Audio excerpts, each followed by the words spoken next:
Alors ce qu'il faut savoir déjà chez les cétacés, c'est que, enfin particulièrement chez les dauphins, c'est que le contact, ça a vraiment des significations particulières pour eux et ils l'utilisent, le contact, comme socialisation. Par exemple, ils vont se caresser les nageoires ou se taper dans les nageoires les uns les autres.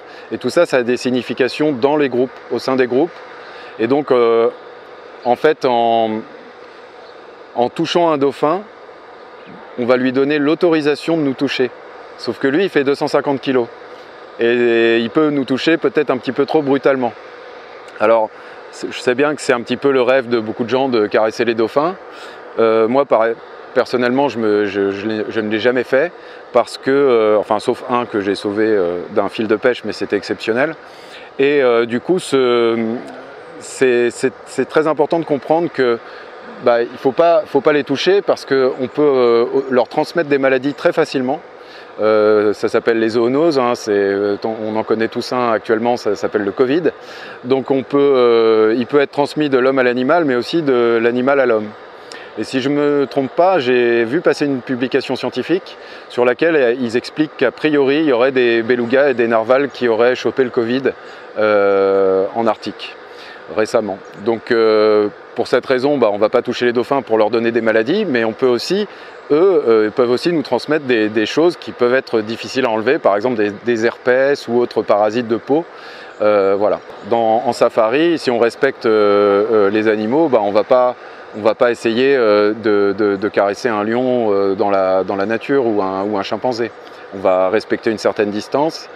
Mais bon, comme dans l'inconscient collectif, on a Flipper le dauphin qui n'attend qu'une seule chose, c'est la présence de l'homme dans l'eau. Je pense qu'il faut tordre le cou à cette image du dauphin parce que c'est quand même vachement rare que les dauphins s'intéressent à l'homme. Et d'une façon générale, c'est des animaux dits ambassadeurs qui sont plutôt rares, quoi. La majeure partie des cétacés ont beaucoup de choses à faire dans la journée et comme ils ne dorment pas, ou ils dorment la moitié du cerveau quand ils se reposent, eh bien, on ne sait jamais réellement ce qu'ils sont en train de faire. Donc on essaye d'aller vers cette neutralité et surtout pas d'aller les toucher, ou même on s'interdit même les apnées et autres prises de la troisième dimension, parce qu'une dimension supplémentaire c'est vraiment très important. Donc du coup, on reste à la surface et pour moi, on doit être identifié par eux comme des observateurs de surface, non dérangeants. Et de cette façon, ils continuent à passer à côté de nous en faisant leur vie, en allaitant. Parfois, on a des mères et des petits qui passent avec le petit de notre côté. C'est le moment où on a bien bossé parce qu'on s'est dit que la mère du petit dauphin nous avait pas considérés comme des méchants ou comme des agresseurs potentiels. On n'est plus habitué à rencontrer des animaux sauvages à notre époque. Des animaux sauvages qui vont plus vite que nous, des animaux sauvages qui peuvent être plus puissants que nous. Et donc du coup, pour moi, s'intégrer à la nature, c'est juste les observer. C'est la seule chose qu'on peut faire, c'est ça. Après, on peut débattre, hein, évidemment. Je sais qu'il y a beaucoup de personnes qui veulent faire des apnées, etc., rentrer en interaction avec eux. Mais si tout le monde fait ça, en fait, les animaux n'ont plus de temps pour eux. Les cétacés, ils ont besoin de faire des choses dans la journée. Et par exemple, une mère et son baleineau. Le baleineau, il a besoin de téter 30 à 40 fois par jour pour grossir. Et puis après, il a 5000 km à faire pour retourner dans les zones de nourrissage en Antarctique. Et donc, s'il ne tète pas assez, si ses allaitements sont dérangés perpétuellement toute la journée, eh bien, il ne va pas grossir suffisamment et peut-être qu'il ne survivra pas à la migration.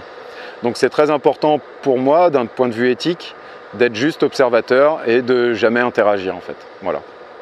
Et donc tout l'enjeu est là, c'est-à-dire de réussir à cohabiter avec eux, mais de façon à ce qu'on les dérange le moins possible et d'essayer d'avoir le moins d'impact possible sur leur vie et qui continuent leur comportement parce que les cétacés ont besoin de faire beaucoup de choses dans la vie.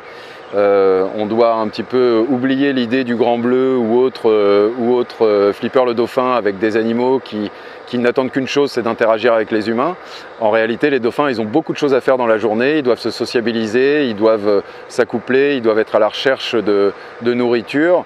La socialisation, c'est très important. Il y a un phénomène de scission chez eux, c'est-à-dire qu'ils vont se regrouper, se séparer et ils vont avoir par exemple des combats ou des luttes entre les différents groupes.